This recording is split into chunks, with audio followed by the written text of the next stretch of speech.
మహాగణాధిపతయే నమః. ఓం గురుభ్యో నమః. ఓం శ్రీమాత్రే నమః. పరమేశ్వర స్వరూపమైనటువంటి జ్యోతిష, వాస్తు మరియు ఇతర అనేకమైనటువంటి శాస్త్రములను మనకు అందించినటువంటి మహర్షులకి నమస్కారం. హయగ్రీవ హయగ్రీవ హయగ్రీవేతి యో వదేత్ తస్య నిస్సరతే వాణి జహ్నుకన్యా ప్రవాహవత్. అరుణాం కరుణాతరంగితాక్షీం ధృతపాశాంకుశపుష్పబాణచాపాం అనిమాదిభిరావృతాం మయూకైః అహమిత్యేవ విభావయే భవానీం. శ్రీమాత్రే నమః. ప్రేక్షకులకి ఆ లలితాంబిక అమ్మవారి యొక్క అనుగ్రహం పరిపూర్ణంగా కలగాలని మనస్ఫూర్తిగా కోరుకుంటూ మనం ఈరోజు చెప్పుకోబోయేటువంటి టాపిక్ ఏమిటి అని చెప్పి చూసుకున్నట్లయితే, మనము ఫిబ్రవరి మాసంలో ఏ లగ్నము వారికి, లగ్నం తెలియని వారు రాశి నుంచి చూసుకోండి, వారికి ఏ విషయాల్లో చాలా బాగుంది, ఏ విషయాల పట్ల కాస్త జాగ్రత్త వహించాలి, మరియు ఏ దేవత ఆరాధన చేసుకుంటే మంచిది అనేటువంటి విషయాలు చెప్తుంది నేనైనప్పటికీ కూడా చెప్పిస్తుంది సాక్షాత్ లలిత అమ్మవారిగా భావిస్తూ, అసలు ఈ గ్రహస్థితి ఎలా ఉంది ఈ నెల.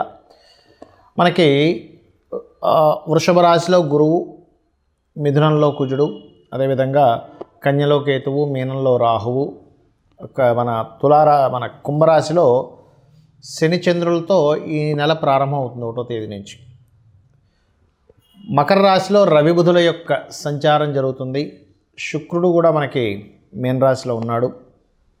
అయితే ఈ యొక్క గ్రహస్థితి ఏదైతే ఉంటుందో, అంటే మకరం నుంచి కుంభం నుంచి మీనంలోకి ఈ ప్రయాణాలు అనేవి షష్టగ్రహ కూటమి కోసం వెళ్తుంటాయి. ఈ గ్రహాలన్నీ కూడా ఈ యొక్క గ్రహస్థితి ముఖ్యంగా ఏ లగ్నము వారికి ఎటువంటి మంచి ఫలితాలు ఇస్తుంది, ఏ జాగ్రత్తలు, ఏ దేవతారాధన అనేటువంటి మనం ఇప్పుడు తెలుసుకుందాం. మేషలగ్నము, మేషరాశి, మేషం వారికి కనుక చూసుకున్నట్లయితే ఇక్కడ లగ్నాధిపతి అయినటువంటి కుజుడు 3వ స్థానంలో ఉన్నాడు. ఈ 3వ స్థానంలో ఉంటూ 4లోకి వెళ్ళి మళ్ళీ 3వ స్థానంలో ఉంటూ మళ్ళీ 4లోకి వెళ్ళడం ఇది జరుగుతుంది. కావున మీకు ఉన్న ప్రదేశం నుంచి మార్పులు ఎక్కువగా జరుగుతూ ఉంటాయి. విద్యార్థులకి కొంత స్ట్రెస్ ఉంటుంది. రియల్ ఎస్టేట్ రంగాల్లో ఉండేటువంటి వారు, ఈ యొక్క వ్యవసాయ రంగాల్లో ఉండేటువంటి వారికి కొంత స్ట్రెస్, అమ్మకాలు కొనుగోలు కూడా జరుగుతాయి. ఇక్కడ ధనపరమైనటువంటి విషయాల్లో కనుక చూసుకుంటే గురువు స్ట్రైట్ అయి ఉంటాడు ఈ నెలలో మీకు. కాబట్టి ఫైనాన్షియల్గా మంచి గ్రోత్ అనేటువంటిది ఉంది, అందులో ఎటువంటి సందేహం లేదు. కాకపోతే వ్యాపారం సంబంధించినటువంటి విషయంలో, ఇంపోర్ట్ ఎక్స్పోర్ట్ వ్యాపారాల్లోని విదేశీ సంబంధించిన ధనయోగం అనేటువంటిది చాలా బలంగా చూపిస్తుంది. ఈ నెలలో మనకి 12వ తేదీ బుధుడు కుంభంలోకి, తర్వాత 13వ తేదీ రవి మారడం అనేటువంటిది జరుగుతుంది. ఈ యొక్క గ్రహస్థితిని కనుక చూసుకున్నట్లయితే మీకు ఎప్పటి నుంచో ప్రమోషన్స్ కోసం ప్రయత్నం చేసేటువంటి వారికి ప్రమోషన్ యోగాలు బాగున్నాయి. కాకపోతే 1, 2, 3, 4 తేదీలు కొంచెం మీరు ఏదైనా భూమి కొనుగోలు చేసేటువంటి విషయంలో అధిక లాభం వస్తుందని కొన్ని తప్పిదాలు చేస్తుంటాం, కొన్ని విషయాలు చూసుకోకుండా. అటువంటివి చేయకండి, ఎందుకంటే వాటి మూలంగా మీకు కాస్త ఇబ్బంది అనేటువంటిది బలంగా చూపిస్తుంది. అలాగే మరొక విషయం, ఇక్కడ 6వ స్థానంలో కేతు ఉన్నందుకు గమనించుకున్నట్లయితే ఎవరైనా ఈ మేషలగ్నం వారికి ఎవరైనా మనీ ఇవ్వవలసి ఉన్న మనీ రిలేటెడ్ సంబంధించిన విషయాలు, అంటే ముఖ్యంగా అప్పుకు సంబంధించిన విషయాల్లో చాలా జాగ్రత్త వహించాలి. అన్ని రకాల లాభాలు 13వ తేదీ నుంచి పెరుగుతాయి ఈ లాభస్థానంలోకి అధిక గ్రహాలు వస్తున్నందుకు. అయితే మీకు స్ట్రెస్ అది బాగా తగ్గాలి, అన్ని విధాలు బాగుండాలి అనుకుంటే మాత్రం కాస్త కందులు దానంగా ఇస్తూ ఉండండి. ఉలవలు, కందులు దానంగా ఇస్తూ ఉండండి. నవగ్రహాలలో కుజ, కేతు గ్రహాల దగ్గర దీపారాధన చేయండి. చేసేటువంటి ఉద్యోగంలో అభివృద్ధికరంగా కొన్ని విషయాలు మీకు ఈ నెల ఖచ్చితంగా మీకు కనిపిస్తాయి, అందులో ఎటువంటి సందేహం లేదు. కాకపోతే ఉద్యోగ సంబంధించిన విషయాలు మరింత అభివృద్ధికరమైనటువంటి వాతావరణం మీకు కలగాలి అని అనుకుంటే కనుక ఓం మాణిక్య మకుటాకార జానుద్వయ విరాజితాయే నమః అనే నామస్మరణ చేయడము, గోవులకి క్యారెట్స్ మరియు గ్రాసం తినిపించడం చేయండి. అదేవిధంగా మీరు నిత్యము ఆరాధించవలసినటువంటి దేవతారాధన, ముఖ్యంగా ఇక్కడ సూర్య నమస్కారాలు ఎక్కువగా చేసుకోండి. అయితే వివాహం కోసం ఎవరైతే ప్రయత్నం చేస్తుంటారో వారికి విదేశీ సంబంధాలు కుదురుతాయి. మరియు దుర్గా ఆరాధన కనుక చేసినట్లయితే తొందరగా కూడా మీకు కుదురుతుంది ఇప్పుడు ఉండేటువంటి గ్రహస్థితి రీత్యా చూసుకుంటే. చాలామందికి ఎన్నో రెమెడీస్ చేస్తుంటారు, ఏ రెమెడీస్ చేస్తున్నా సరే అది ముందుకి కదిలినట్టే కదిలి ఆగిపోతూ ఉంటుంది. అది ఎందుకు అనేది అర్థం కాదు. దానికి కారణం మనం చూడండి, ఒక తలనొప్పి ఉంది మనకి. తలనొప్పికి సంబంధించినటువంటి ఔషధం ట్యాబ్లెట్ వేసుకుంటేనే మనకు తగ్గుతుంది. కడుపు నొప్పికి ఒకటి, తలనొప్పికి ఒకటి, లేనట్లయితే అజీర్ణ వ్యాధి అయితే ఒకటి, జ్వరానికి అయితే ఒకటి, ఇంకో దానికి మనకి వైటమిన్స్ సంబంధించినవి ఎలా అయితే వేరువేరుగా ఉంటాయో, మొట్టమొదటిగా మనకున్న సమస్యని తీర్చడానికి ఏ గ్రహానికి చేసుకోవాలి, ఏ దేవతారాధన చేసుకోవాలని ముఖ్యంగా తెలుసుకోవాలి. మీరు ఇక్కడ పూజ చేసుకోవాలనగానే ఏదో లక్షలు వేలు ఖర్చు పెట్టేసి పెద్దగా చేస్తేనే భగవంతుడు అనుగ్రహిస్తాడు అనుకోవడం పూర్తిగా తప్పు. గుర్తుపెట్టుకోవాలి. మీరు ఇంట్లో చిన్నగా ఒక చిన్న గణపతి బొమ్మ పెట్టుకున్న, అమ్మవారిది ఏదైనా చిన్నది మీరు ఒక పటం పెట్టుకొని కూడా మీరు గనక భక్తి శ్రద్ధలతో ఎటువంటి ఫలాపేక్షరహితంగా, అంటే ఎటువంటి ఫలము ఆశించకుండా గనక భగవంతుడికి మీరు గనక చేయగలిగితే దానికి మించినటువంటిది మరొకటి లేదు. గుర్తుపెట్టుకోండి. అయితే ఇక్కడ ఒక్కొక్కరికి ఒక్కో సమస్య ఉంటుంది. మీకు సింపుల్గా మీ యొక్క జాతక చక్రంలో మీ గ్రహస్థితి మీకు చూసుకోవడం తెలియదు కాబట్టి, కొంతమందికి తెలిసి ఉంటుంది ఆస్ట్రాలజీ పరిచయం ఉన్నవారు, కొంతమందికి తెలియదు.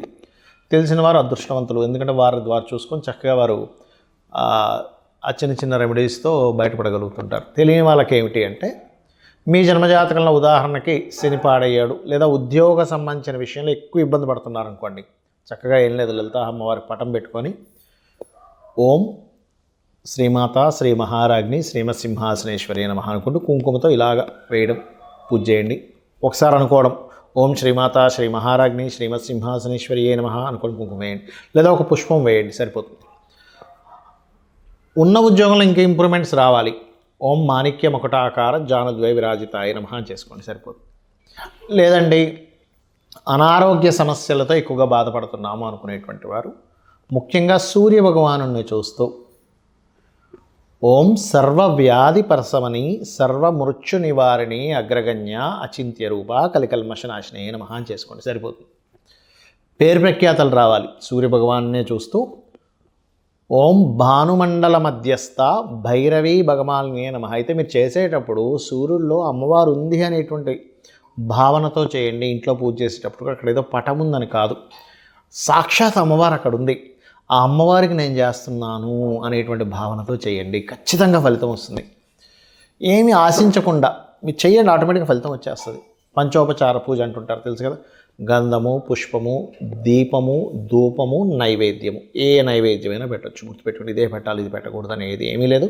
మీ భక్తి శ్రద్ధలతో శ్రీకృష్ణ పరమాత్మ చెప్పాడు ఏంటి, మీరు ఫలాపేక్ష రహితంగా ఫలమైనను, పుష్పమైనను, పత్రమైనను, ఉదకమైనను మీరు ఏది సమర్పించినా కూడా నేను ప్రీతితో స్వీకరిస్తున్నాను అన్నాడు ఆయన. కాబట్టి అలా పెట్టండి, ఖచ్చితంగా తీసుకుంటాడు స్వామి. మరి అదేవిధంగా మరి కొంతమందికి వివాహం అవ్వదు, అలాంటి వారు తెల్లటి పుష్పాలు, ఎర్రటి పుష్పాలు తీసుకొని అమ్మవారి ఫోటో దగ్గర, లేకపోతే యంత్రం ఉంటే యంత్రం దగ్గర చక్కగా మీరు యంత్రం సంబంధించినవి కూడా కొన్ని చెప్తాను నేను మీకు తర్వాత వీడియోలో.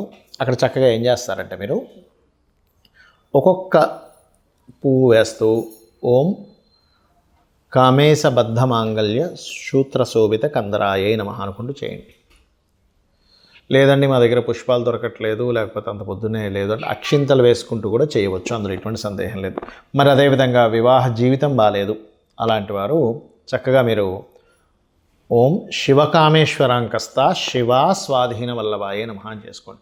లేదంటే బిజినెస్లో మేము రాణించలేకపోతున్నాము, అటువంటి వారు ఓం ఇంద్రగోప పరిక్షిప్త స్మరతూనా భజంగికాయై నమః. ఫైనాన్షియల్ గ్రోత్ రావాలి, ఓం సంపత్కరీ సమారూఢ సింధుర వ్రజ సేవితాయే నమః. ఆ రకంగా మీరు ఎంత చేసుకుంటూ ఉంటే అంత చక్కటి ఫలితాలు మీకు రావడం జరుగుతుంది. అలాగే మరి కొంతమందికి అప్పులు ఎక్కువగా ఉంటాయి, వాళ్ళ రేపు అప్పుల బాధలు చాలామంది పడుతున్నారు. ఓం అపర్ణాయే నమః అని చక్కగా బిల్వ దళాలు కనుక మీ దగ్గర ఉంటే ఒక్కొక్క బిల్వ దళంతో అమ్మవారి దగ్గర పెడుతూ ఒక పుష్పము బిల్వదళం కలిపి చేయండి, ఖచ్చితంగా మీరు అప్పుల బాధల నుంచి బయటపడతారు. అయితే ఇక్కడ ఏంటంటే చాలామంది ఈ గోచార ఫలితాలు అనేటువంటివి కొంత పర్సెంట్ పనిచేస్తుంది, కానీ మీ జన్మజాతకంలో ఉండేటువంటి గ్రహాల యొక్క స్థితి ఎలా ఉంది అనేటువంటి చాలా ముఖ్యమైనటువంటి అంశం. గ్రహస్థితి బాగుందనుకోండి, ఆటోమేటిక్గా మీకు గోచారంలో ఏ గ్రహం ఎక్కడికి వచ్చినా సరే మీరేమి చింతించాల్సిన అవసరం ఉండదు. గుర్తుపెట్టుకోండి. కాబట్టి గ్రహస్థితి మీ జన్మజాతకంలో ఏ దశ నడుస్తుంది, ఏ అంతర్దశ నడుస్తుంది, ఏ యోగం ఉంది చాలా ఇంపార్టెంట్. అంతేగాని ఏలినాటి శని వచ్చేసిందని భయపడిపోవడం, అమ్మో కాలసర్పదోషం ఉందని భయపడిపోవడం ఇవేమీ అక్కర్లేదు. ఇంకా అన్నిటికంటే ముఖ్యంగా చెప్తాను, మీకు ఏ గ్రహస్థితి ఉన్నా ఎలా ఉన్నా అమ్మవారిని నమ్ముకొని అమ్మ నువ్వు ఉన్నావు నాకు చాలా ధైర్యం, నా పని నేను ధర్మంగా చేసుకుంటూ వెళ్తూ ఉన్నాను అనుకునేటువంటి వారికి అమ్మవారి రక్ష 100% ఉంటుంది. ఏమీ భయపడాల్సిన పని లేదు. శ్రీమాత్రే నమః.